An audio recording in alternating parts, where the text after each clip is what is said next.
Good morning, and welcome to this public meeting of the United States Consumer Product Safety Commission.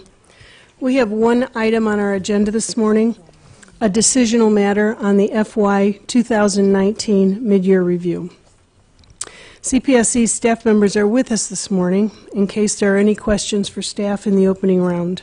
Mr. Dwayne Ray, our Deputy Executive Director for Safety Operations, and Mr. Jay Hoffman, our Director of Financial Management. Good morning to both of you this morning. They are at the table, but additional staff are in the audience as well, should their expertise be needed or there are any questions for them. Each commissioner will have 5 minutes for their questions, and we can go multiple rounds if necessary. Following questions for the staff, we will then turn to the consideration of the mid-year proposal. This morning, I do not have any additional questions for either one of you. Commissioner Adler? No questions, thank you. Commissioner Kay? No, thank you, Madam Chair. Commissioner Bielko? No, thank you. Commissioner Feldman? No questions at this time, thank you. Well, you're both, you can leave, and for the moment, that's correct. And we will proceed with our discussion of the 2019 mid-year. Thank you both very much for being here. We're now going to turn to the FY 2019 mid-year review as proposed by staff and any amendments to the proposal. So this morning I will begin with my amendment. As usual, at mid-year, all of the commissioners have their own ideas about which projects identified by the staff should get the highest priority.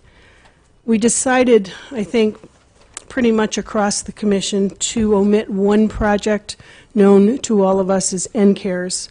This project represents a forward-thinking way to get valuable information on exposure to consumer products. This information, I think, would be helpful in rulemaking and prioritizing our work. In my opinion, I thought that this project is one that's worthy of the high priority given to it by the staff, but it also comes with a very high price tag, and that makes it challenging to take that over some other perhaps more safety-related initiative. I asked staff during our briefing whether it would be possible to launch some sort of an NCARES project as a pilot, but it was difficult. First of all, it was going to remain expensive, not quite as much as the entire project would have, but the risk would be an investment if then we abandon it later. So the solution for right now is to leave NCARES out of the lineup that was presented in our original package that came up to us from the staff. Without NCARES, it is likely that most of the remaining projects will end up being funded in this fiscal year. If approved, projects will be funded in priority order, subject to sufficient availability of unexecuted balances and acquisition feasibility. My amendment reflects, I'll call it a rough consensus among the commissioners in the order of projects and how they are listed in the table this morning.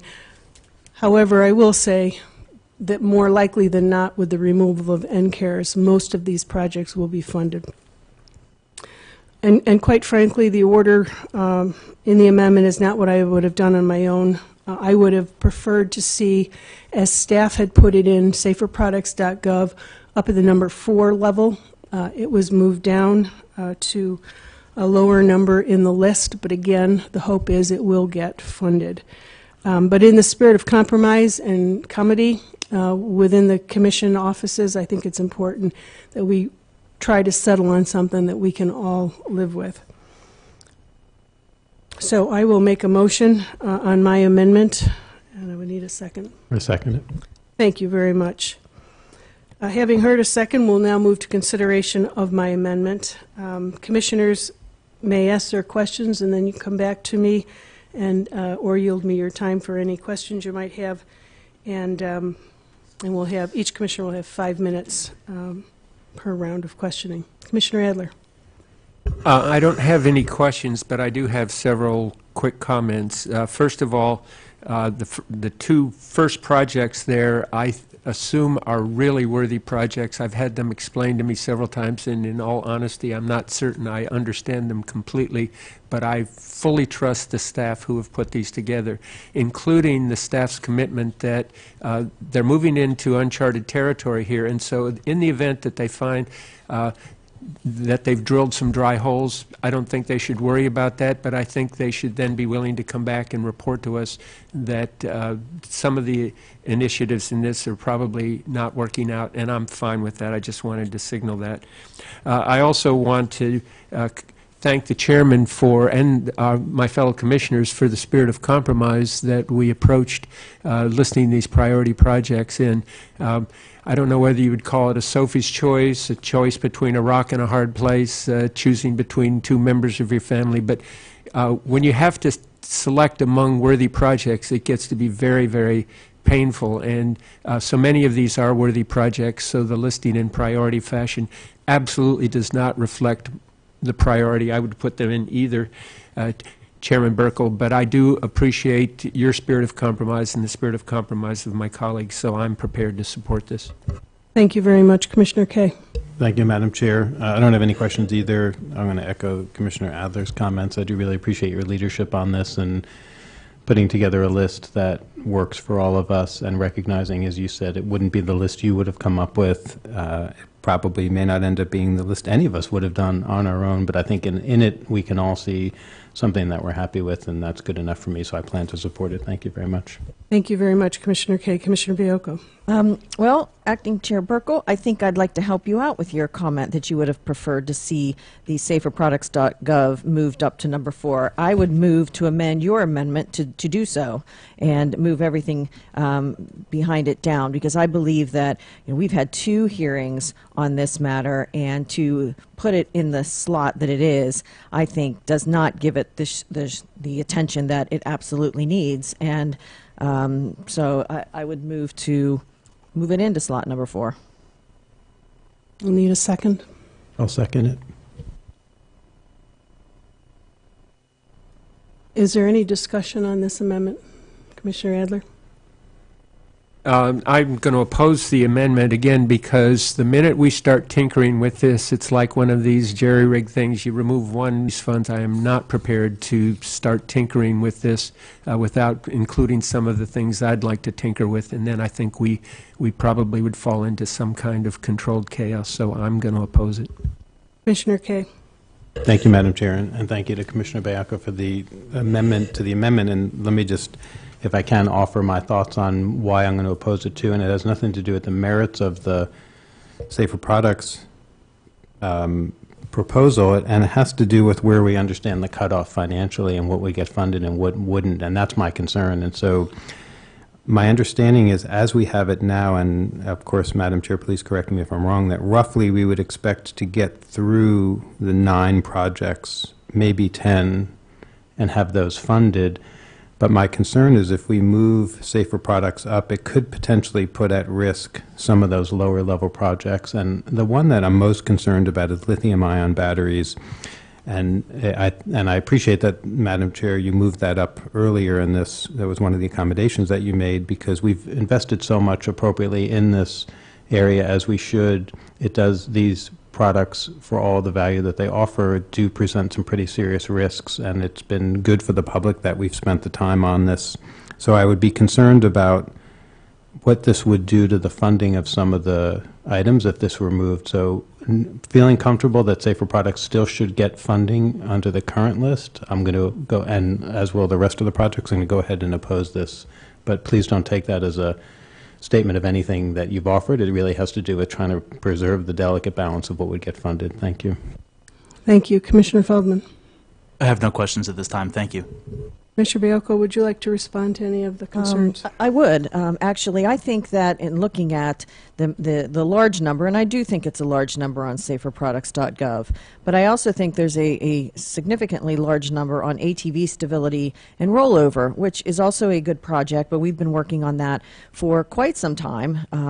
And it's a large amount of taxpayer funds contributing to a project that deals with only one class of products, whereas saferproducts.gov applies to everyone, and it is something that needs to be done, has in my opinion, a broader reach, a more effective way if it's done right, and that's why we would spend the money on getting it up to speed.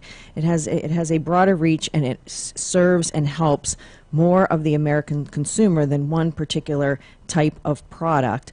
And therefore, I think it is absolutely something that needs to be funded, needs to be done.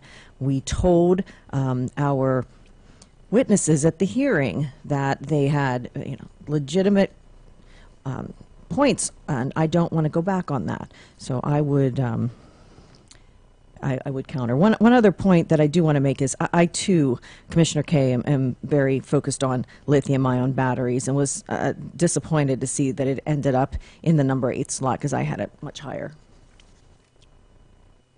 Thank you. And before I call the vote, my comment, first of all, let me express my appreciation. I really do appreciate that you would be willing to move that up, the saferproducts.gov modernization. I am confident, as I look at these numbers, if we get down to item number 10, and perhaps we can call Mr. Hoffman back to the table, but it looks to me like if we have funding through item number 10, which gets us to about 3.8 million at the least, so conceivably we could go beyond that.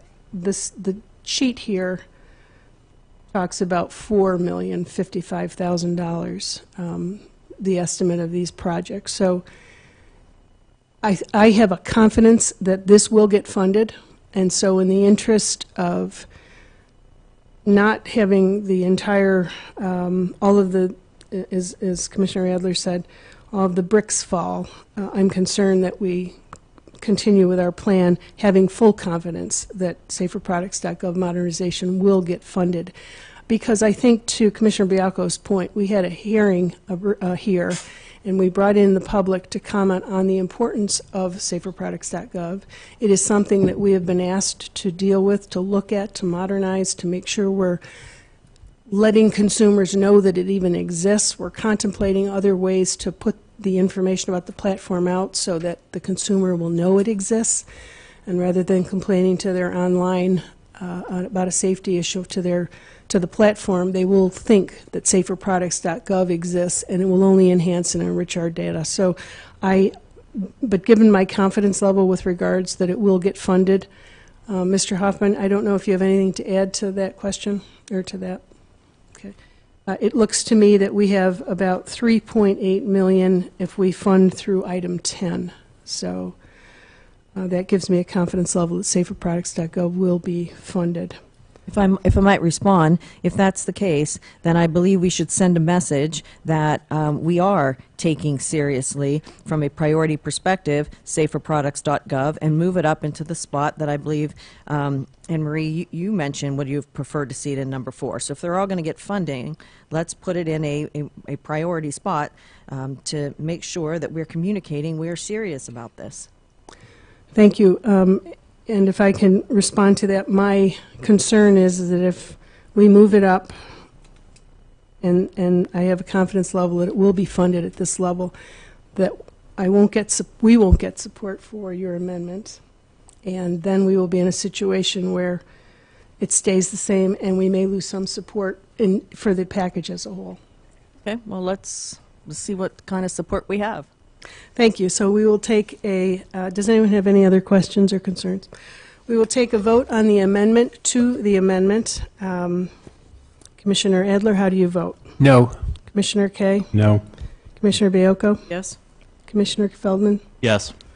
And I vote no. So the noes are 3, the ayes are 2, and the amendment to the amendment does not pass. We will now proceed back to my amendment. Are there any other comments or questions about the First Amendment to the midyear? So I will call a vote on amendment, what we're calling amendment number 1, but it is the list of the of the projects that would be funded in mid-year. Commissioner Adler, how do you vote? I vote aye. Commissioner Kay? Aye. Commissioner Baiocco? Yes. Commissioner Feldman? Yes. And I vote aye. The ayes are 5, the nays are 0, so amendment number 1 passes.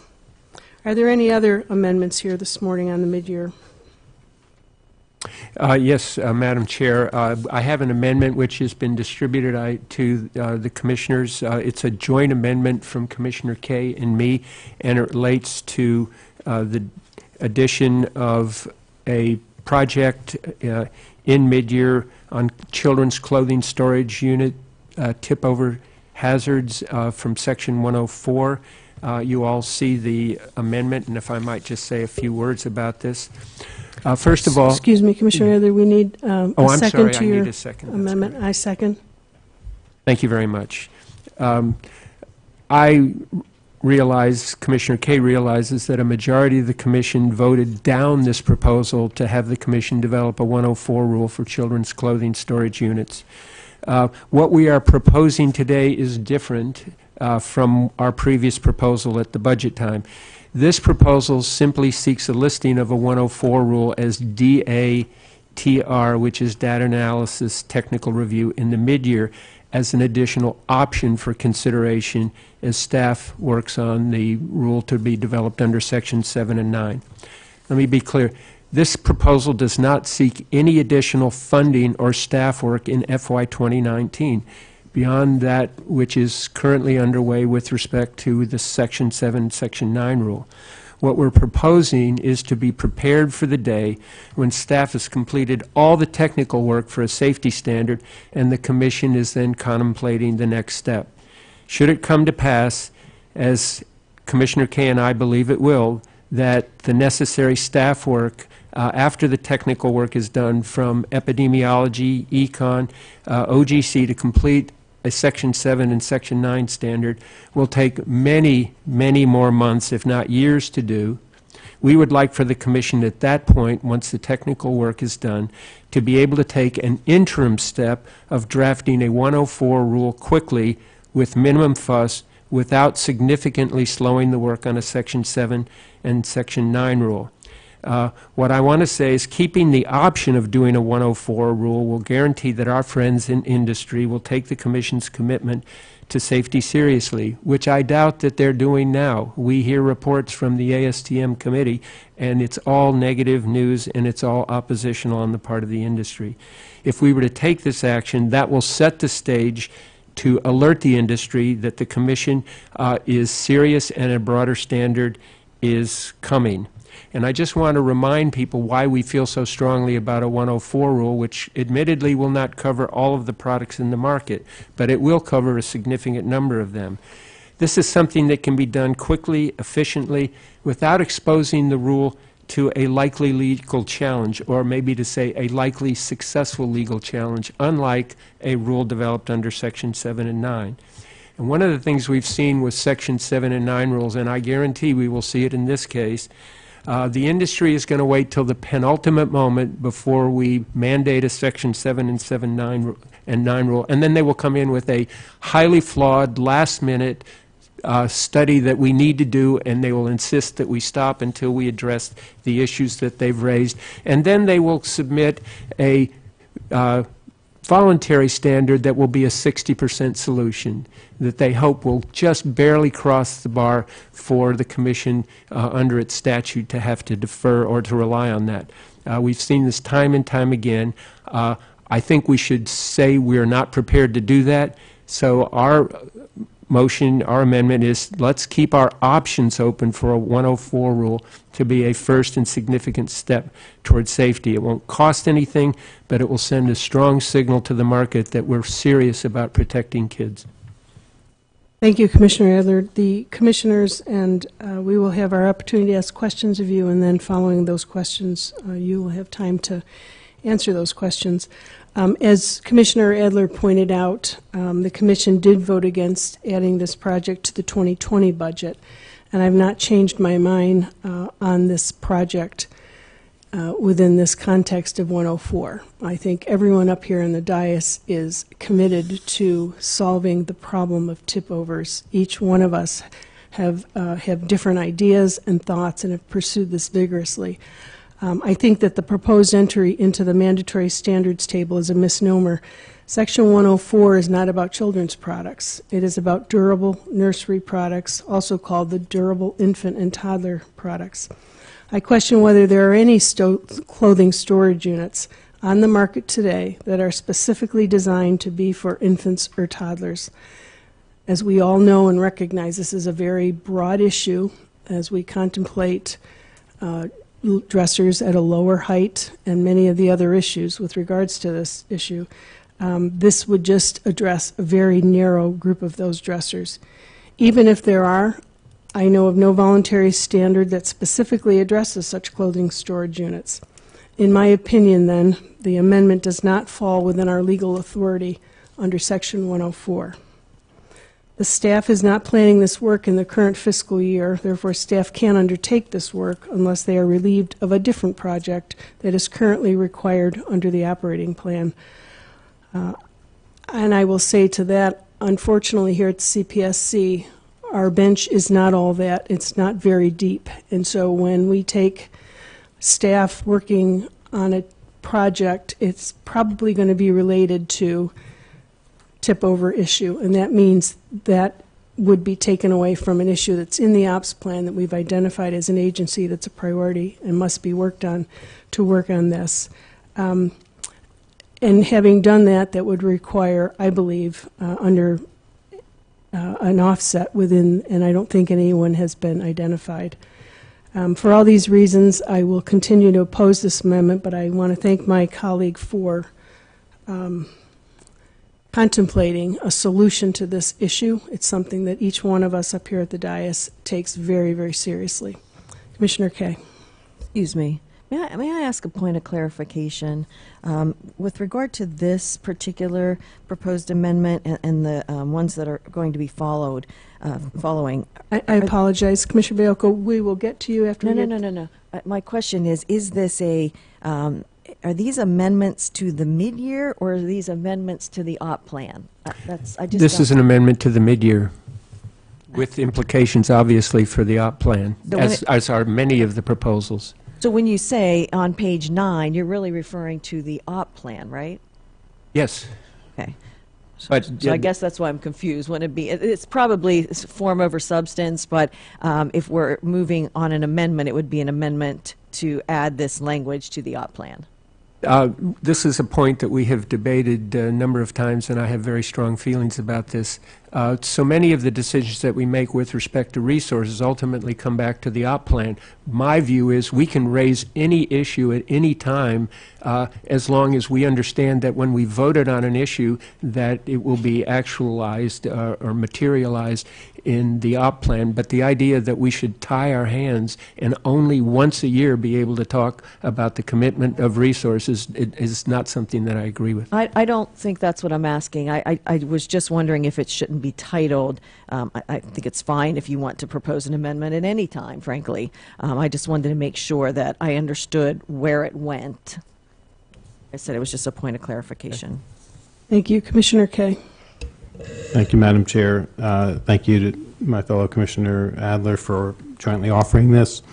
I want to just talk about the practical aspects of why we're offering it, because I agree with the Chair that we all are focused on trying to resolve tip-overs and being as comprehensive as possible about it. From my experience, and Commissioner Adler laid out some of the ways that this goes down, that the status quo is not working. I think we can all agree on that, that what we're seeing occurring right now in the voluntary standards process is not a path to success, and certainly not a quick path to success.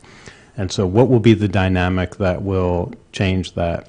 And historically, what has changed that is when the CPSC staff has a breakthrough, a technical breakthrough, and then brings that technical breakthrough to the voluntary standards body, and then also starts to work on a rulemaking associated with that technical breakthrough. We saw that happen with ROVs. We saw that happen with portable generators. And up until that point, we were told, the agency was told, the public was told that it was not feasible, wasn't possible to do X, and the staff has always proved that X is possible and feasible. And so the point of this amendment, at least from my perspective, is not actually to create work, because it wouldn't create work. It would actually make less work for staff. And it is only titled to DOTR, so it doesn't actually add any obligations for the staff for this year. And it only reflects the work that staff is already doing under the Section 7 and 9 rulemaking. But the relevance of it, and I realize this is hyper-technical and inside baseball, but the relevance of it is that when staff drafts a rule pursuant to 104, they are freer and have fewer obligations and fewer findings to have to make, and they can focus exclusively on the technical issues that they're trying to solve. And so what I think Commissioner Adler and I are trying to get to here is to free them up to not have to be burdened by those unnecessary findings, and to allow them to more quickly identify the technical solutions, and then, this is just as relevant, get those technical solutions public. Because in the event that they have to move under 7 and 9, it will still take a very long time for them to draft a number of memos associated with findings that are extraneous to the technical solutions. I'm not saying they're irrelevant, but they're extraneous to the technical solutions. And that's just time we're not spending of these issues being presented publicly, especially the voluntary standards body, and moving this forward. I do think that there is an urgency here that is unique. I think that the agency has struggled with this issue for a number of years. We all know how the parents are on this issue. We know how the Hill feels about this issue. There may or may not be legislative relief coming. And I think we should be doing everything we can to be taking advantage of every tool we have and getting staff, freeing them up to move as quickly as possible to present those technical findings without any additional work. So I would gently reject the idea that it would require more work. I would actually say it would require less work than was proposed in the operating plan for FY19, and I think it would definitely be the step needed to break the currently unsuccessful status quo. So that's why I'm again offering it with my colleague. Thank you. Thank you. Commissioner Baiocco. No comments I haven't made before. Commissioner Feldman.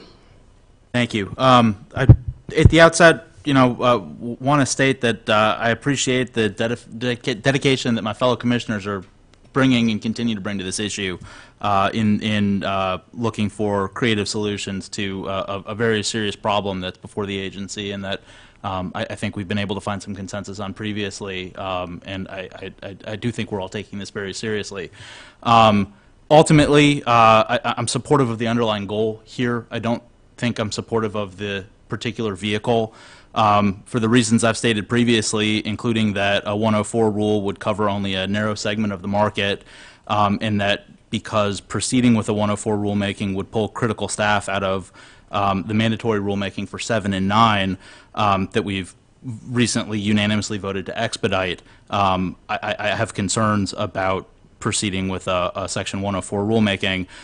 You could also make the argument that because we're currently, because the 7 and 9 mandatory rulemaking is already in the FY 2019 ops plan, excuse me, the FY 20 ops plan, that we have staff in place to do this work, and that any data analysis that's going to be undertaken in the 7 and 9 process would inform the 104 process as well.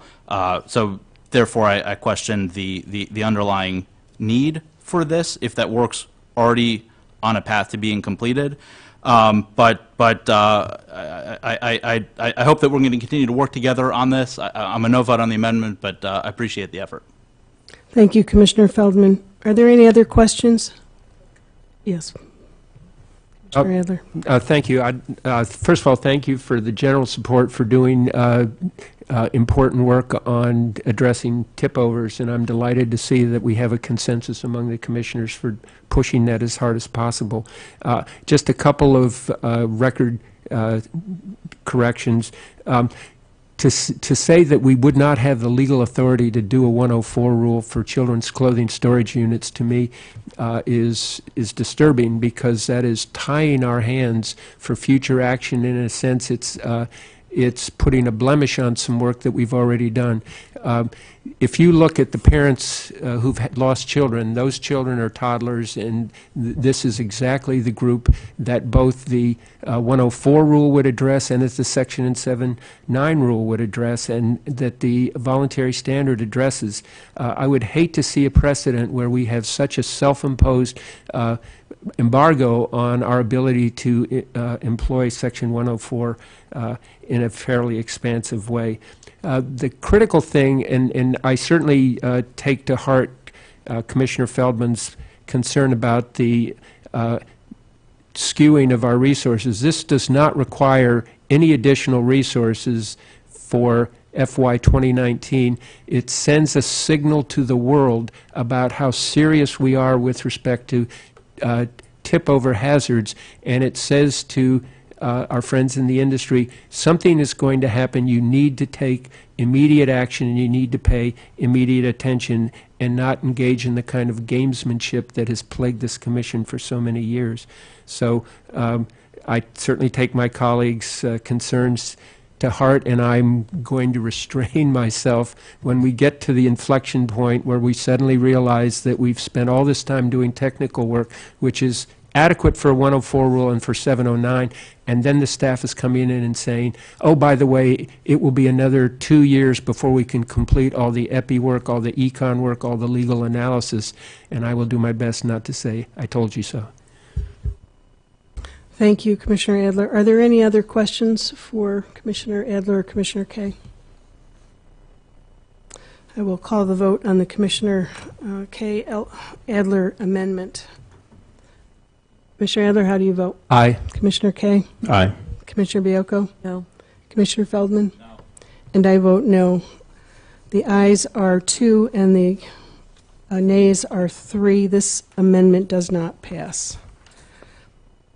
Are there additional amendments for the mid-year? I do have additional joint amendments to offer, Madam Chair. May I proceed? You may proceed, please. Thank you. So I'm going to offer what we're calling joint Adler-Kaye Amendment Number 2. And I'll briefly describe it and then ask for a second. The point of this amendment is basically to provide further transparency to the public by denoting those goals in the FY 2019 operating plan that staff is currently able to identify as work we will not meet before the end of the fiscal year. So it's staff-driven in the sense that staff gets to decide which projects they already know they're not going to meet, and I think if they already know that, it's important to notify the public. Thank you. Is there a second? I'll second. We will now proceed with questions from the commissioners. Excuse me. I will begin. I guess I just have a couple of comments on amendment, and it's been referred to as Kaye Adler 2. And I want to just mention a couple of things. First of all, it is true that under the former chairman, the staff sometimes did use the mid-year as the occasion for communicating milestones required by the operating plan had slipped. For example, if some of the final rule or notices of proposed rulemaking were not on track, the operating plan then would be revised to reflect a less, I'll call it, ambitious goal. In this mid-year package, there was actually a more intentional way of looking at how we use the operating plan, but I think the executive director who puts together, along with staff, the recommendations to us, wanted to take a slightly, I'll call it a tougher stand. And it's not, certainly not because we wanted to be less transparent, but the old approach could send a message that there was flexibility. And I think what the executive director has communicated to staff and what the commissioners have all asked for. If you don't think it's going to be on time or timely, please let us know that. But not amending the operating plan is something that we're not, at least in this mid-year, was not contemplated. I'm happy to say that I think staff is doing a very good job of staying on track despite some difficult obstacles. I will mention the lengthy shutdown at the beginning of this year, which really disadvantaged so many of the staff as well as the agency in order to accomplish their goals. And at the end of the year, the Commission's annual report will reflect the status of all of these projects, and there will be transparency. The staff does not support this amendment, nor do I, and those are my comments. Commissioner Adler. Thank you very much. I just wanted to add a word or two to Commissioner Kaye's very, very thorough description of this and of the intent. This is not intended to be a criticism of anybody. This is just a recognition of reality. This is sending a signal to the world about what the workflow is at the agency, and it's also a way of involving the public in the Commission's progress. I don't want to rehash old arguments, but I have a feeling that language like this will pop up when it comes to tip over very, very soon. But this is simply for an agency that holds itself out as one of the most open and transparent agencies, an additional way of being open and transparent. Thank you, Commissioner Adler. Commissioner Baiocco. I support this amendment. I think that by not putting it in the operating plan, it signals to the public that these goals, as outlined in the operating plan, will be met. And if we know that there are certain goals that are not going to be met, I see no downside to letting the public know of that fact. So I would support this. Thank you, Commissioner Feldman. I have no questions. Thank you. Thank you. At this, Commissioner Kaye. If I just may go, I just want to say that I completely agree, Madam Chair, with what you said about not changing the goals, and just to clarify, the amendment would not actually change the goals. So we're in agreement on that. I'm comfortable with not changing the goals. I just think, as Commissioner Baiocco said, the public deserves to know if we already know something, and we just had our priorities hearing. We ask a lot of the public to come in and tell us what their priorities are. I'm sure there are things on this list that could get denoted as not being met, that if we know that information now, to Commissioner Baiocco's point, I don't know why we wouldn't just tell the public. That doesn't change the operating plan. It doesn't move the goalposts. It just lets the public know, hey, we're just not going to make it on this one. And yes, we do report at the end of the year. I appreciate that as well. But there's a timing mechanism, and that's months and months down the line. And I think it's important, again, for the public to have timely notice once we know it of when we're not going to meet these goals. Thank you very much. Thank you, Commissioner Kaye. I will call the vote on amendment number 2. Adler, Kaye, amendment number 2. Commissioner Adler, how do you vote? Aye. Commissioner Kaye? Aye. Commissioner Baiocco? Aye. Commissioner Feldman? Aye. And I vote no. The ayes are 4, the nays are 1. The amendment does pass. Are there any other amendments here this morning? There are a few more at least. Thank you, Madam Chair. If I may go. Next, I'd like to offer what we're calling joint amendment, or joint K, Adler Amendment 3, and this is associated with hazards with inclined sleep products. And briefly, the changes that we're proposing would direct staff to implement a 3-pronged approach to protect consumers from hazards associated with these products. It would provide direction to staff to develop voluntary standards for infant inclined sleep products that eliminate the hazard patterns associated with these products, and importantly, that would be through performance standards. It would also direct staff to survey the marketplace for infant inclined sleepers, including products entering the stream of commerce at import, and to pursue appropriate actions if the product poses a hazard. I'll have more to say when it's my turn, but that's the point of the amendment. Thank you. Thank you. Is there a second? A second. We will now begin our round. Commissioner Kaye, you want to explain the amendment further? Sure. Thanks, Madam Chair. I mean, obviously, we've recently taken action on these products that I certainly thought was warranted and overdue. I've said this before. I thought that, in retrospect, the agency made a mistake in carving out from the bassinet standard this class of products. If we were to do it all over again, I would not recommend that we take that approach.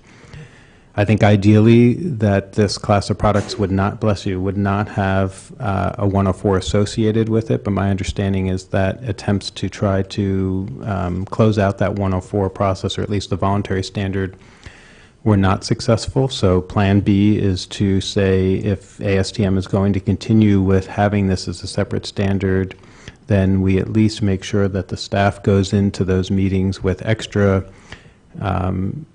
emphasis from the Commission that we really need a performance standard to address these products. One of the things that we hear all the time from parents is, I just assumed if it was on the market that it was safe. And as robust and as protective of the 104s have been, I think we all recognize that there are gaps. And one of the things that has deeply concerned us all is that products do come on the market, especially sleep products for infants, and they fall within these gaps, and they have sometimes become deadly for kids.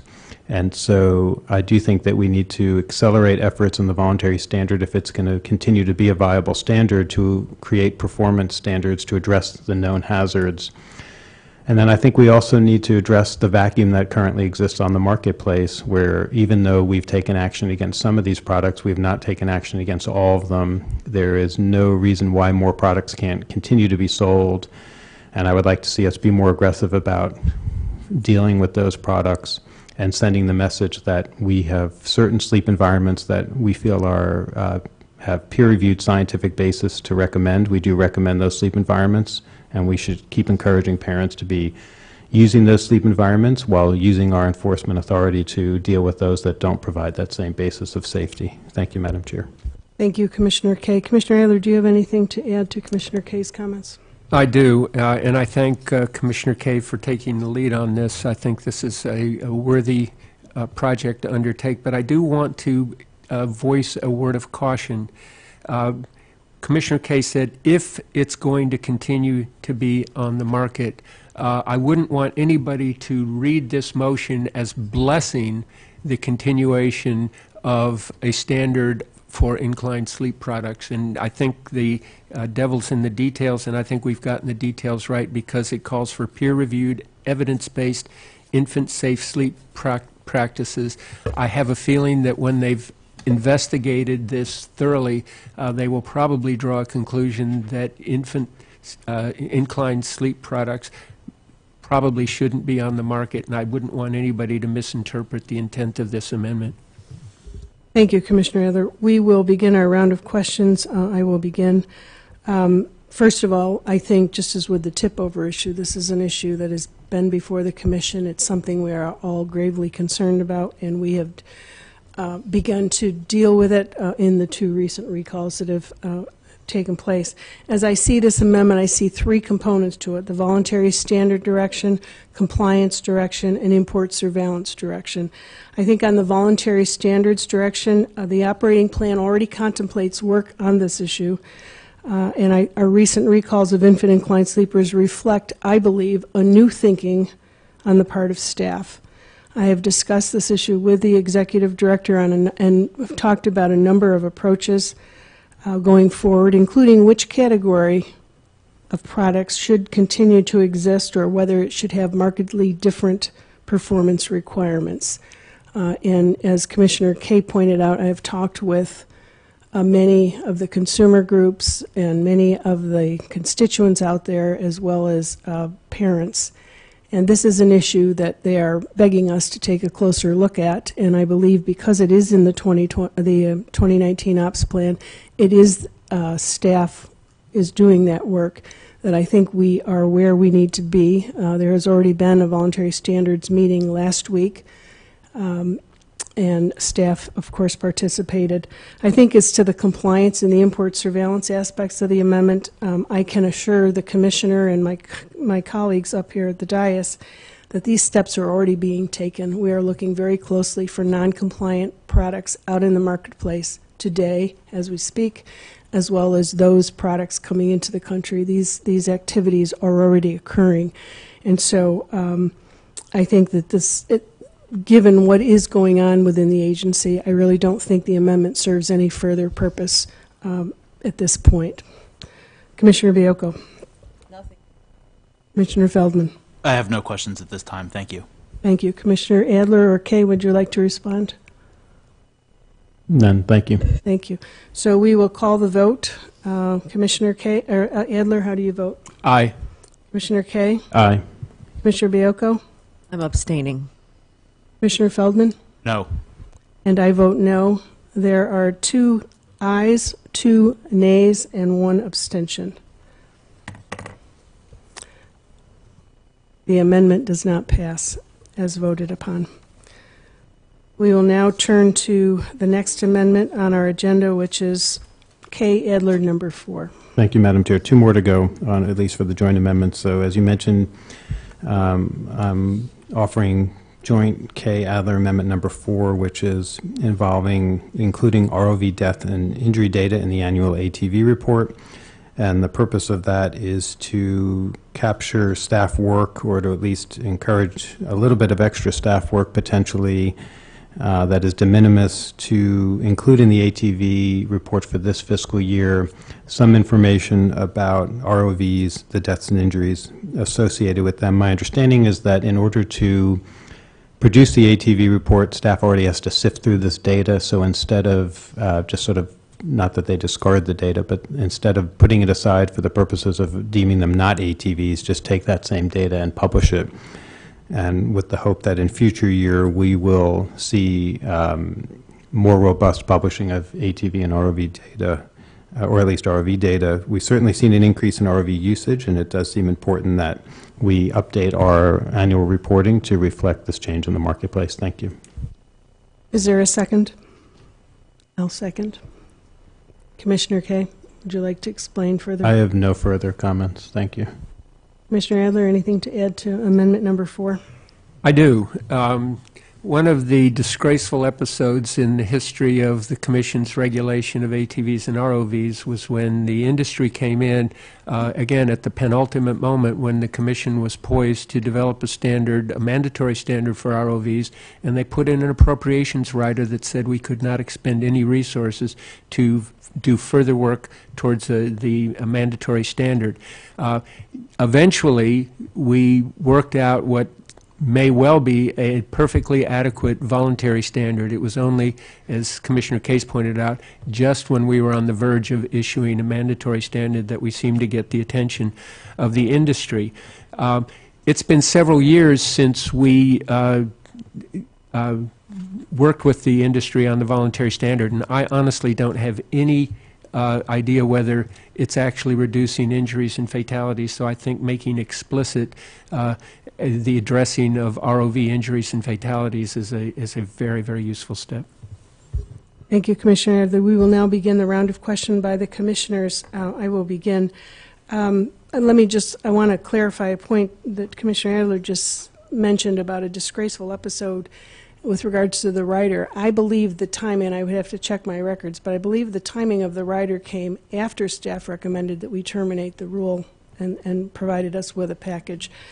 That is not correct, but we can check the record. We can check the record on that issue, but staff did recommend terminating the rulemaking on that issue. But on this specific amendment, staff has advised me they're already planning to include some information on ROVs in this year's annual report. Specifically, they plan to include a table with information on ROV incidents that have been identified because they were originally classified as ATV incidents, and our staff was able to determine that the incident involved an ROV rather than an ATV. When ROVs first came out, they were often referred to as side-by-side ATVs. Some people refer to them that way still. Hence, it's easy to see how things can be misclassified. In short, for the annual report now being prepared and being worked on, the staff is not planning to provide extensive incident information on ROVs, but only for the subset of misclassified cases. Since the staff is already doing what it can do for this year, there is no need for the amendment, and therefore I will oppose it. But I do want to say, and I appreciate my colleagues raising this issue and putting forth this amendment. This is something we have talked about, and I believe there is, at least from my perspective, an agreement that this data should be separated out, and I have said that on prior occasions. I do think right now with the limited, that it is being done with the subset of the misclassified ROVs and ATVs.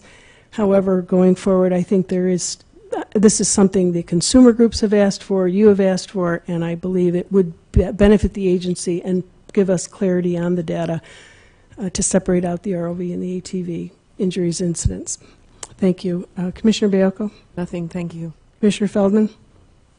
ATVs and ROVs are distinct product categories, and especially given the confusion and misclassification between ROVs and ATVs that we've seen to date, I'm concerned that the Commission not take steps to further conflate the two.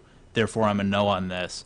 That said, to the extent that that the Commission has a purview into market surveillance with respect to both of these product categories, I'm all for the agency collecting, receiving, and being fully transparent with all the data that it collects. It would just be my hope that we do so in a way that doesn't conflate two distinct product categories. So I'd be happy to work with you further. I appreciate the amendment, and I'm glad that I had an opportunity to review it. I support the underlying goal of data-driven decision-making and transparency. Unfortunately, I'm a no, but I hope we can continue to work together. Thank you, Commissioner Feldman. Commissioner Kay or Adler, would you like to respond to the Only questions? briefly to Commissioner Feldman's point, which I think is a fair one. There's certainly a lot of confusion. We even see it during Hill hearings when somebody will ask us a question about one product and we already know that they're not talking about that product, and we try not to embarrass them in our answer. So that's a real issue. I think that that's probably ameliorated going forward with separate reports. I'm not asking for separate reports. I mean, I'm going to leave that up to the chairman and staff to propose in the operating plan. So I think that will probably get dealt with. I think we're just talking about what happens the remainder of this year. It sounds like there will be some information put in there. So I think we're just going to have to wait and see and hope that that's a good springboard. But we're getting close, and I do appreciate the momentum in the right direction. Thank you. Thank you. Are there any other questions for Commissioner Adler or Commissioner Kay? We will call the vote on amendment number 4, the Kay Adler number 4. Commissioner Adler, how do you vote? Aye. Commissioner Kay? Aye. Commissioner Baiocco? No. Commissioner Feldman? No. And I vote no. The nays are 3, the ayes are 2. This amendment does not pass. Is there another amendment? We have one more joint amendment, Madam Chair, that I'm going to offer now and hope that we can end batting 500 at least. We're right now, we're 1 for 3. We're hoping to get 2 for 4. So this is joint Kay Adler amendment number 5. And this, we're back to tip over, is a slightly different approach. And this works under the current rulemaking authority, but really tries to refine the testing that staff is doing and really provide clarity for all, because there has been a lot of interest, understandably and appropriately so, in the type of testing that we're doing to make sure that when we do provide test results that everyone can have confidence that we've considered all the different scenarios. And I think that as we've learned through the tip-over process, one of the troubling aspects is the agency will think it's moving on one path to solve the problem, and then a new incident will occur, a very troubling incident, and when we dig into that, we will recognize that maybe some of the technical solutions that we had thought would be the salvation are not, and that there are new incidents that can occur that can be confounding. And the point of this is to try to get ahead of that and to identify a way of testing that would anticipate those types of worst-case scenario incidents, and to have better, more robust testing so that after a year's worth of work, a new incident doesn't occur, and then we're back to the drawing board again. So that's the point of this amendment. Thank you, Commissioner Kay. Is there a second? Second. Thank you. Having heard a second, Commissioner Kay, is there anything else you'd like to elaborate on? Nothing the else, amendment? thank you. Thank you. We will begin. Oh, Commissioner Adler, you have something to add. First of all, one of the reasons I think this is so important is because we don't want to have confusion, at least starting with ASTM, where they have received a strong signal that if they were to change the standard to be 60 pounds and under 30 inches, that all would be well. And I think this is an important clarification for them and for the staff. I think the staff understands this, but it's in the interest of transparency to be absolutely explicit that this is what it's going to take in order to have a good tip-over standard, which means assessing and crafting appropriate requirements for the dynamic challenge that furniture has when it comes to tip-over incidents. So I'm a strong supporter of this. Thank you, Commissioner Adler. We will begin the commissioners' rounds of questions. I will begin. I do want to clarify something that Commissioner Adler just said, and I think it's, and I'm not quite sure what you're referring to, but I'll just take responsibility for my letter to the ASTM committee and to industry, and that is that what was proposed to adopt the 60 pounds and to consider the 27 inches and above height for clothing storage units was merely an interim step because of the very issue that Commissioner Kay has raised, and that issue is that there are these different incidents and deaths that have occurred that really have, I think, changed on some level how staff is thinking about this issue, and it certainly opens up a very large door as to there are other things we need to be considering at this point. But I don't think now's the time, because I think right now we're doing a substantial amount of testing to determine the best way to approach this issue. I believe we're on track to complete that work and to promulgate a notice of proposed rulemaking in the next fiscal year as outlined. I'm concerned that the Commissioner's amendment presumes the outcome of our testing and directs the staff to do something before we know what we are doing and the testing has been completed.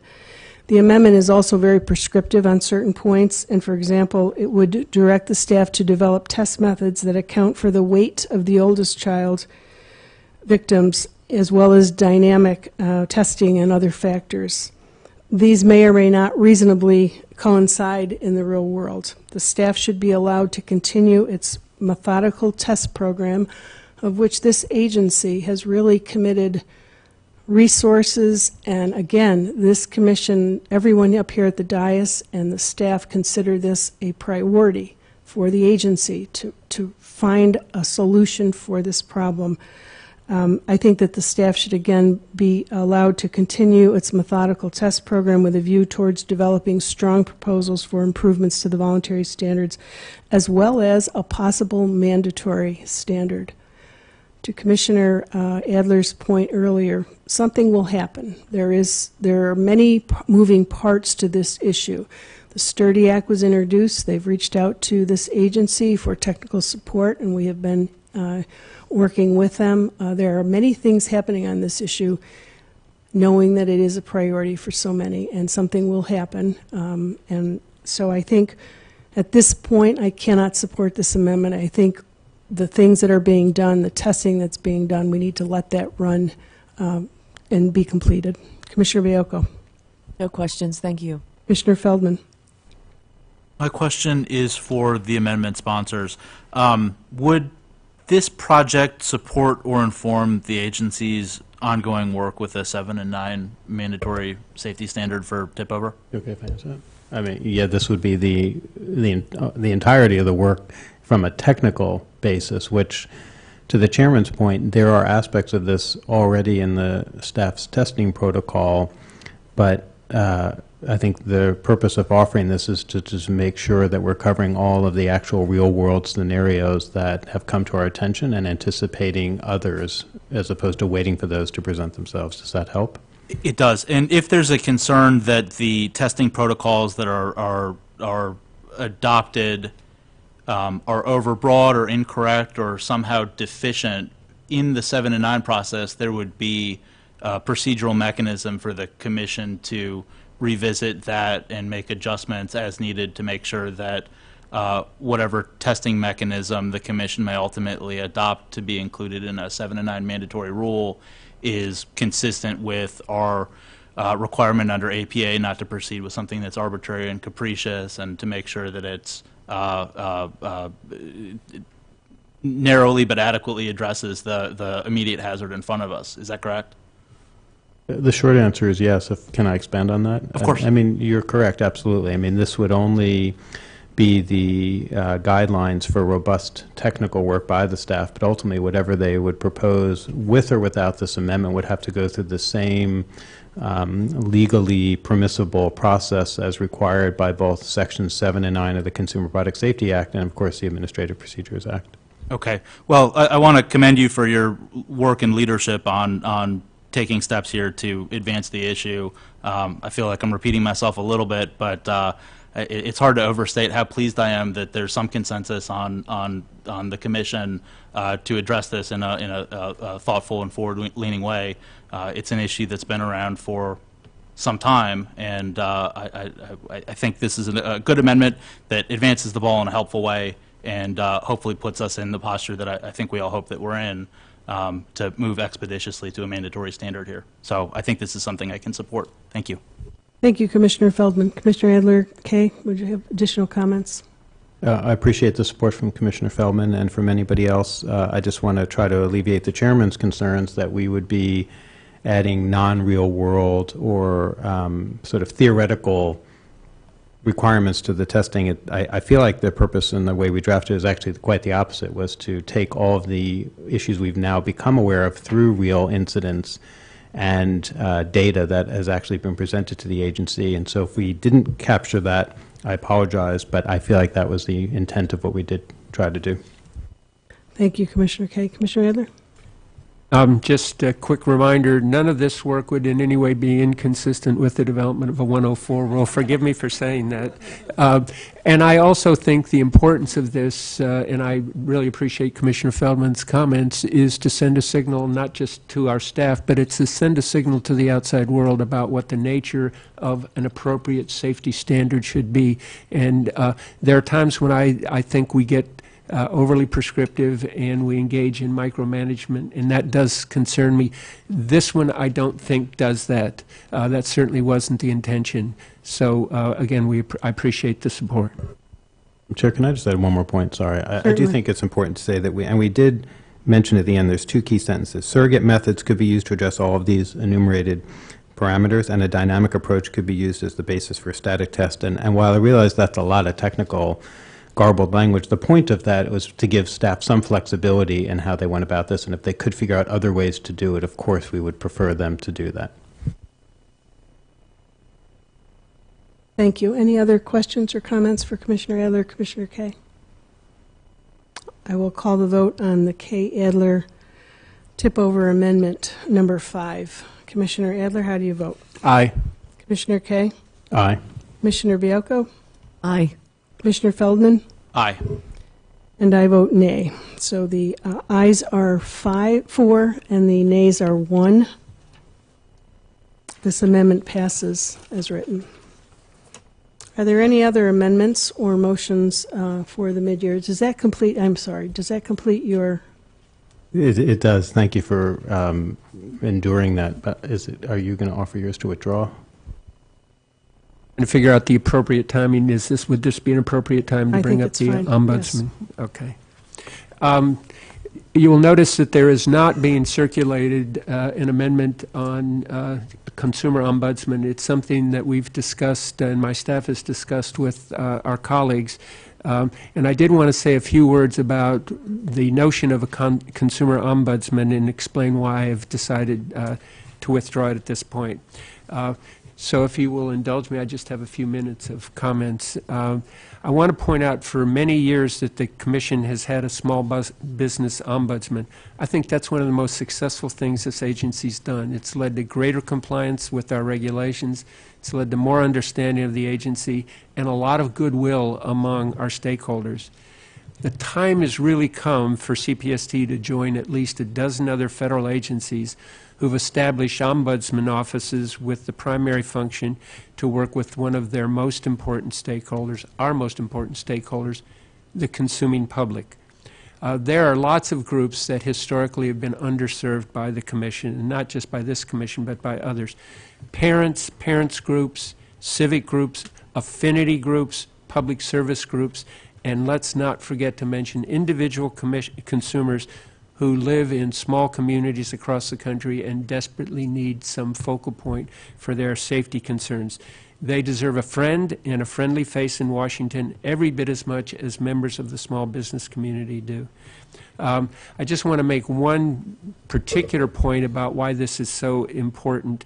Not that this is the only solution, but I think it's a critical solution to the concern that we heard from the Parents Against Tip-Overs. These are families that have lost children in tip-over accidents. Time and again, they told us about how indignity was piled on tragedy after a fatality had occurred, when people with the best of intentions were grilling them about the tragic accident, but it didn't come across that way. It came across as attack. And what they would need would be people who have a friendly ear and a willingness to explain why an investigation is so important. That's something a consumer ombudsman could do. A consumer ombudsman could also serve an important outreach function for victims and victims' families. Right now, if you're a parent who's lost a child to some particular incident, there's not really a good clearinghouse. You may go on Facebook, you may find things through social media, but there ought to be a central place, and that could be the consumer ombudsman for helping organize and helping people who've suffered tragedies to work with one another.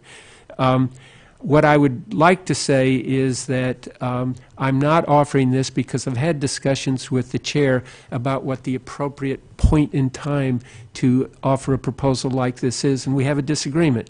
I feel that any commissioner can offer anything at any point as long as we understand, and I do agree with the chairman on this, that when the rubber hits the road where the resources are allocated, that occurs when it comes to the OP plan. So I'm withdrawing this at the moment with the hope and the strong desire that when we get to the OP plan that I will have the support not just of the chairman but of all of my colleagues. So it's an amendment that I'm not offering, but I at least wanted to signal what my concern was, and I do thank you for indulging me in making that point. Thank you, Commissioner Adler. Are there any other amendments to the 2019 mid-year plan? I do have a motion, not necessarily an amendment. That's exactly what I was going to call next. Are there any motions? Would you like to explain your motion? Sure. I will read it into the record. I am moving the commission to appoint a detailee from the DOJ, the FBI, or other governmental agency with the appropriate experience and knowledge to assist, inform, and advise the commission on matters pertaining to the clearinghouse breach as described below. 1. The detailee shall be selected and appointed by the full commission and shall start immediately upon appointment. 2, the detailee shall review and investigate the circumstances that gave rise to the breach and evaluate the steps taken to date by the agency and will take in the future to address the situation. Number 3, the detailee shall brief the commission on a regular basis as required by the commission. Any briefing or portion thereof shall be public if deemed necessary by the commission and consistent with the applicable law. The detailee shall notify the commission of any legal interpretations by the Office of the General Counsel and that the detailee deems relevant to his or her responsibilities, functions, or recommendations. Consistent with this authority, the commission shall have final say on any legal determinations or interpretations associated with the matter. Number 5, the detailee shall report his or her initial findings to the full commission and advise the commission on any and all recommendations on how to proceed. The commission shall then vote on the recommendations. The detailee shall also recommend and direct the commission on how to best address and fully inform those impacted directly or indirectly by the breach. The commission shall vote on those recommendations and direct the detailee accordingly. The detailee shall have full cooperation of the staff, the agency staff, the members of the breach response team, and any and all agency employees who are working on the matter. And the detailee shall conduct any further activities as may be directed by a majority of the commission. I believe that the motion speaks for itself. Thank you, Commissioner Bielko. Is there a second? Second. Thank you. Is there any additional information you'd like to add or explanation before we proceed to our questions? There is not. Thank you. May I inject a point of order, please? I have not seen this precise motion until just now. I didn't see a different version of this until 4 o'clock yesterday afternoon. This gets to the point that we've tried, at least as a matter of comity, if we're going to introduce amendments, to circulate those at least 24 hours before a commission meeting. I feel like I am caught somewhat flat-footed because I don't really understand all the nuances of this. So at least in the interest of my ability to assess this, I would ask that we take a break of say 1 hour for me to go back and assess what the full dimensions of this proposal are. Are there any objections to taking a break for 1 hour to assess this motion from Commissioner Baiocco? I question why it's needed. It's pretty straightforward. We need somebody to come in here with the requisite skills and advise the entire commission. These are points that I have raised several times, and they have fallen on deaf ears. I'm presenting the motion. This is nothing new, nothing that any of my colleagues have not heard before. It certainly is new to me, and again, so much of what we address has to do with the devil being in the details. I don't know the details. I feel the need to assess, and this to me is a fairly big surprise, so I renew my request that we take a 1 hour break to assess this. Commissioner Adler, do you think that if we spent some time asking questions, that would help explain some of this motion? It might, but part of it is I don't know exactly which questions to ask. I know which questions I was prepared to ask of the earlier version, but I don't know what questions I would ask of this. And so I would like the ability to sit down calmly to read this through and to see whether I have any questions or whether I would want to offer any amendments to this. I suggest that we ask questions for a period of time, and then if you still feel the need to adjourn for 1 hour, we can do that. I have no objection to that as well. This is, again, this is new to all of us here. Commissioner Kaye? If I just make clarification on that proposal, if it turns out that Commissioner Adler has additional questions after that, would he be permitted to ask those questions when we resume? So if we go with, okay, great, thank you. Of course. So I will begin with the questions. I apologize, we do have a second. Okay. So I guess in looking at this, my first question would be, what level of expertise would you envision for this person in this detailee? Well, as I've raised with you before, and as I've been speaking with the DOJ and the FBI, our sister agencies do have agents and employees and lawyers who do this on a daily basis, whether it's for the government or for industry. This is, looking into a breach and evaluating it, helping an agency who's been through it shore things up. This is what they do on a daily basis. So this is the type of detailee that I would suggest.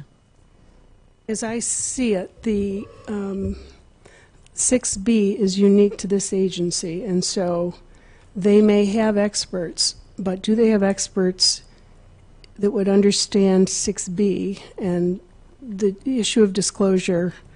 And before I allow you to answer, I really do want to say that this issue has been a priority for this agency ever since it occurred, and it is something that the staff and all the commissioners, including myself as the acting chair, have taken very seriously, and we have devoted tremendous resources.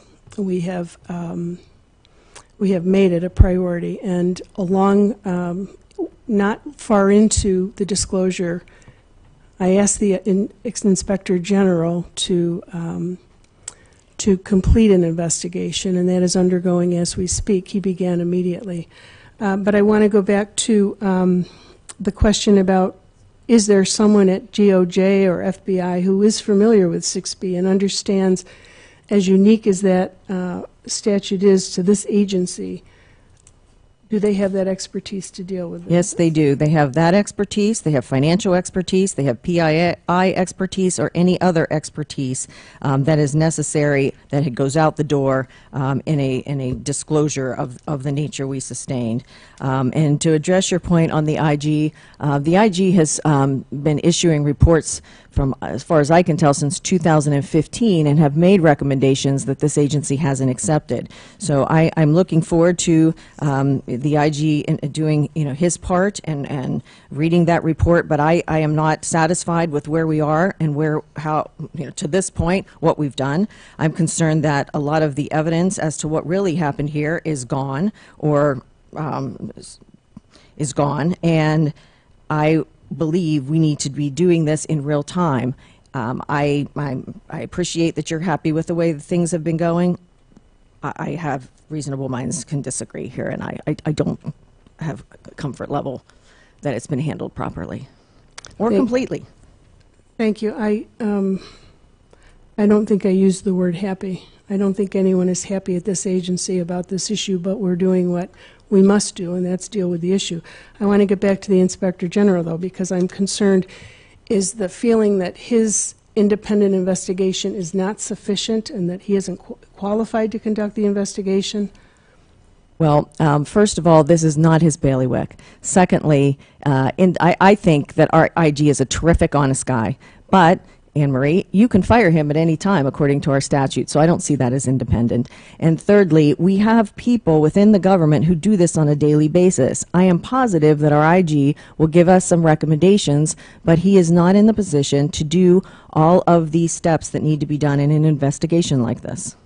So do you envision the IG completing his investigation, and then this detailee would come in, or do you anticipate that they would be conducting an investigation at the same time? They're two different things, but the detailee, as I pointed out in the motion, shall start immediately upon appointment. So whether or not the IG has completed his investigation, Correct. They would be running parallel to each other. And there is no dollar amount here associated with this detailee. Do you have a dollar amount? Are you aware? I do not, and it's a detail. Details do cost the agency money. It would require money. Not necessarily in this instance. Well, I think that we need HR here to talk to us, or OGC, General Counsel, to talk to us about whether a detailee, it's very difficult to have this discussion, and I will, something that is, on its face, there's just so many questions. What is the cost of getting a detailee? Do you anticipate an IAA? What is the relationship that we will have with whatever agency? So I will answer it this way. This is something that came up yesterday.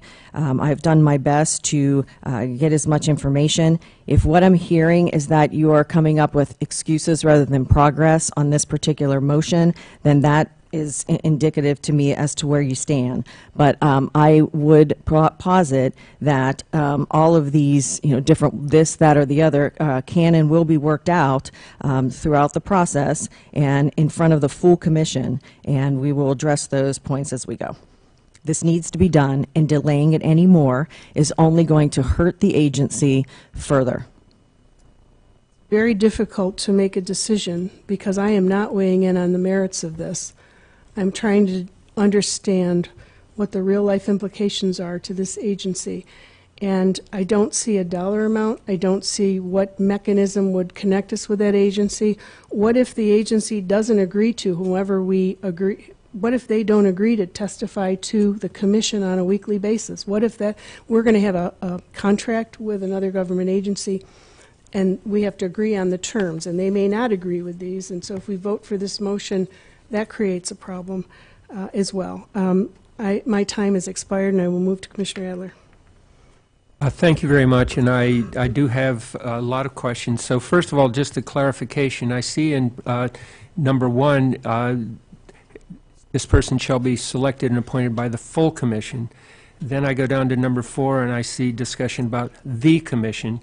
And then I go down to number 8, and I see a majority of the commission. Are those intended to be separate terms and concepts? They're intended to be the same thing, Bob. One of my concerns is that the full commission, or a majority of the commission, has not had an opportunity to weigh in on several things with regard to how this investigation and response plan is proceeding. In fact, I saw an FAQ on our website that I knew nothing about. I never looked at, never approved it, never signed off on that. And when I use the term commission, I intend it to mean all 5 of us and not limited to just one office. And well, this is my question. When you use the term full commission at one point and you use the term majority of the commission, does that mean it needs to be a unanimous vote of the commission when you talk about full commission? No, it does not. It would apply. So there's no real distinction between where you use the word full and where you use the word majority?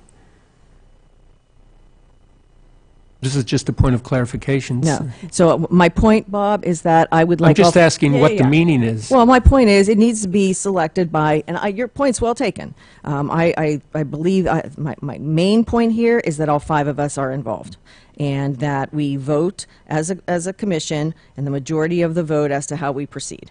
So I can make those adjustments. You suggested that the Inspector General could be fired by the chairman. I honestly don't know the answer to that, but I guess my question would be, could the detailee be fired by the commission? And if so, would it be for cause, or would it be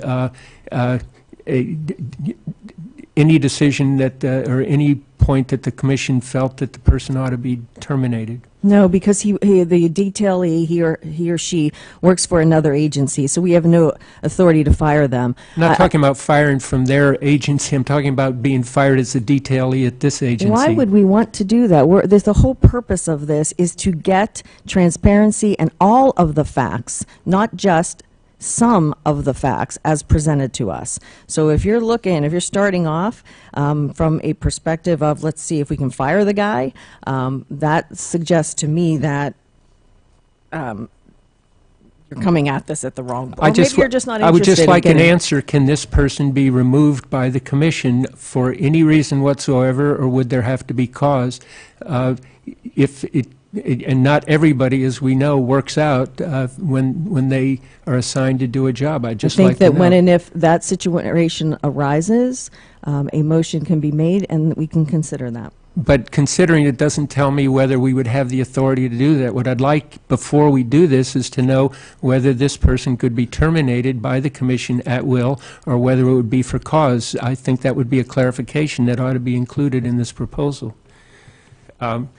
The other point that I would request, and I would like information, that's my understanding is that the detailee would be paid by the commission.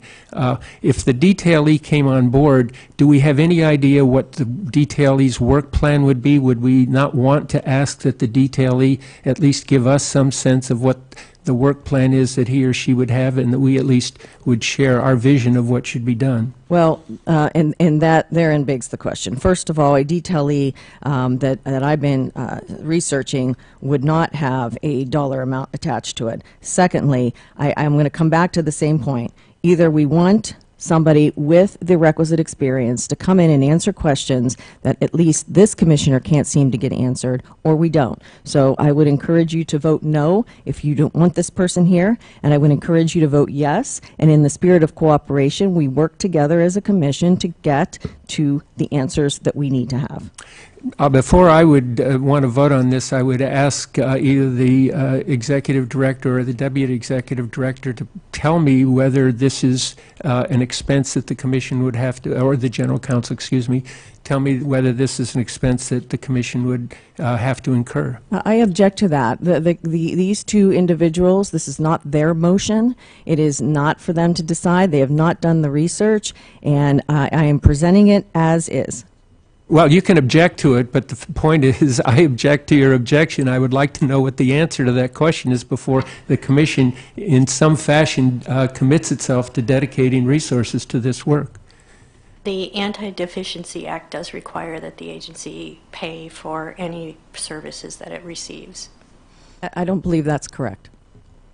Well, that's yet another question that I think would have to be resolved before I would be comfortable voting for such a broad and comprehensive motion. I see that my time has expired, at least for this round. Thank you. Commissioner Kaye? Thank you, Madam Chair. I do appreciate the the motivation of why Commissioner Bianco wants to try to do this. I wanted to know, I guess the question is, are you open to amendments to your amendment? I know that we've been trying to work to get to a place of common ground. I think there have been some legitimate concerns raised about making sure to proceed in a manner that is consistent with our statute in terms of hiring authority and appointing authority, and I think those do need to be worked out, and I would hope you'd be open to that. I do agree that there is benefit for us to have expertise shared across the government for folks who do this on a regular basis. Thankfully, we don't have a lot of experience with this type of disclosure, and so I think that there is a benefit to trying to have additional eyes on it and to learn from the expertise. I don't have the same, while I understand the chairman's concerns that 6B is unique, I'm actually much more concerned about the PII part, and I feel like that's bread and butter for other agencies, and it would be useful to hear from them on it, and to make sure that, especially since this might not be our only PII issue, it would be good to have a better understanding of how to handle these things properly. I'll reserve until later some of the other reasons why I'm supportive of this concept, but my main question is, would you be willing, it sounds like we are going to take a break, can we work during that time to try to address some of the concerns to make sure that we're not running afoul of our statutes? Yes, of course. Great. Thank you very much. Commissioner Feldman? I have no questions at this time. I agree with Commissioner Bianco that the motion here does tend to speak for itself.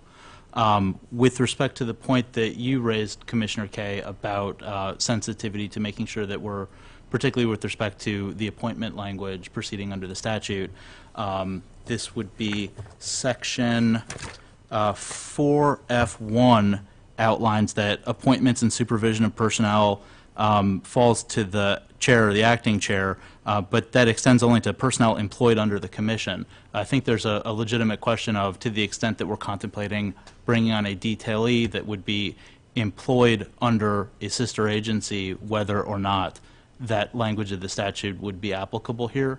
I don't even think that's an open question. I think the language in the statute speaks for itself. But you know, if we are going to recess, it would be my preference that we proceed with a vote here. But if this is a conversation that you'd like to continue, I'm happy to continue it.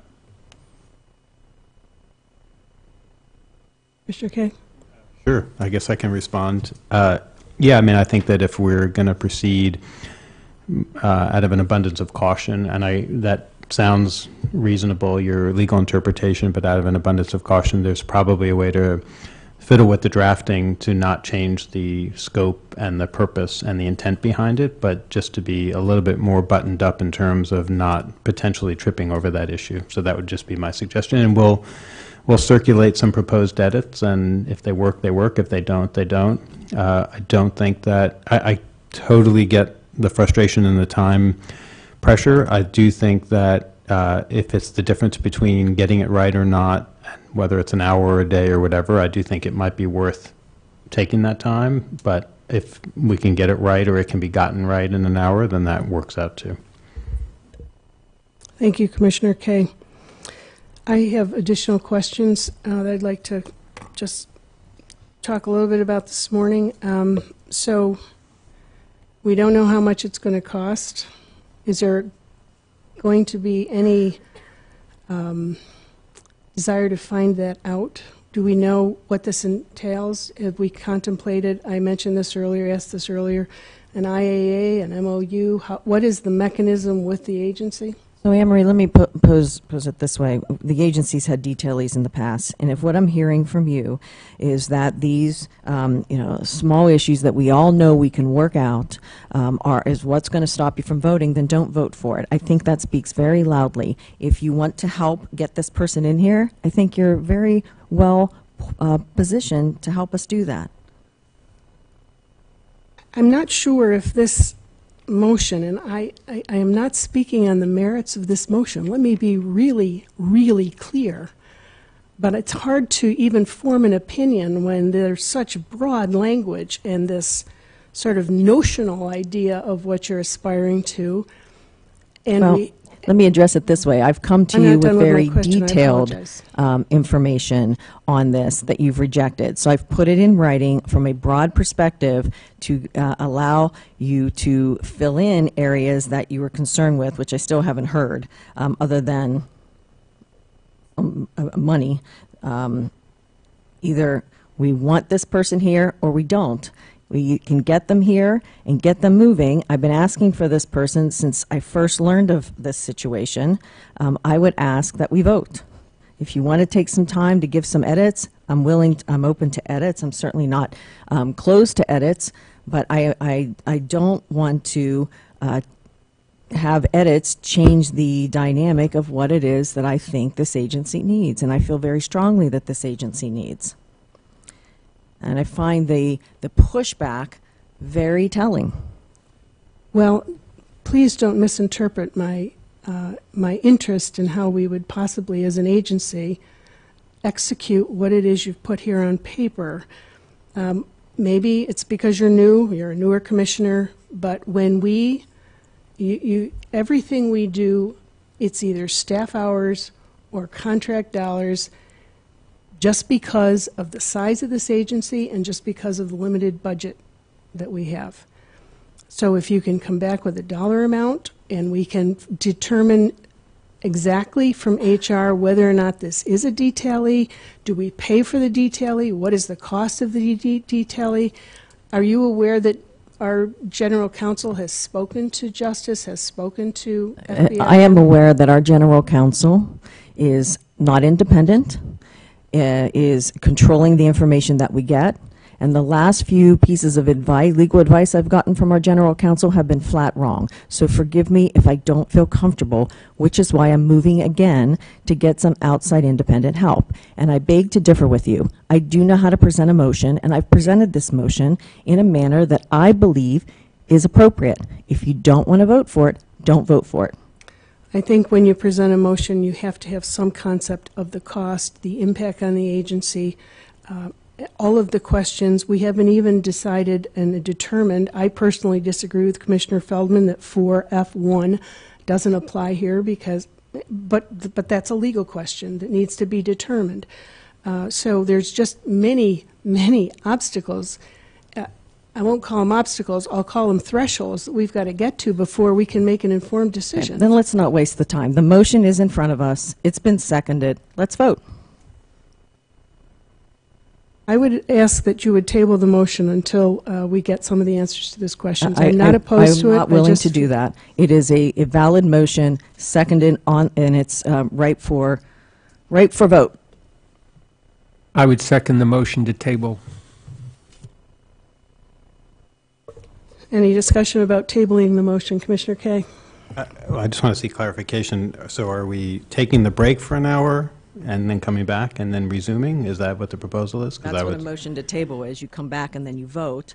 You don't put it off indefinitely. Okay, because if I'm voting to table, it would be a very small temporary table of an hour, so that we would come back and we would resume with the hope that we could continue to work out language that would work. That would be my intent. Is there a desire to have staff here at the table to answer questions? Not by me. Commissioner Adler? Yes. Commissioner Kay?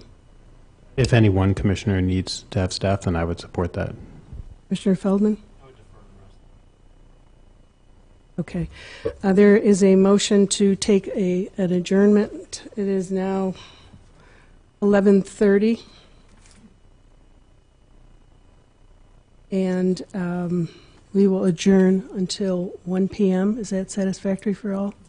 The only issue for me, Madam Chair, is just from previous commitments that I have to be out by 2, and so I would request that if we can't start earlier, then if we're not done by 2, then we just reconvene when either tomorrow, or I know Commissioner Adler is not here, then Thursday, or whatever works next. That's why I keep coming back to the point. I can see this is like the tip overs. Let's see how long we can drag this out. Either you have a vote for it as presented. I didn't love the things that everybody else presents along the way. If you don't want to vote for it, say you don't want to vote for it, and be transparent about it. Well, I guess since no one else is talking, I'll keep talking, but I actually would like to vote for it. I would just like to have a lot more comfort with certain aspects of it. So we've obviously gone back and forth a number of times, and I don't feel like there's that much distance. So at least speaking for myself, if we can get over that final hurdle, I'd be good with it, and I think the time would actually help in that regard. Okay, let's do it. We will adjourn this mid-year decision. I think there's agreement, but Commissioner Adler, I would vote yes. Commissioner Kay, Yes. Commissioner Biocco, Sure. Commissioner Feldman, and I vote yay. The ayes have it, so we will adjourn this meeting until 1 p.m., and then we will have additional discussion.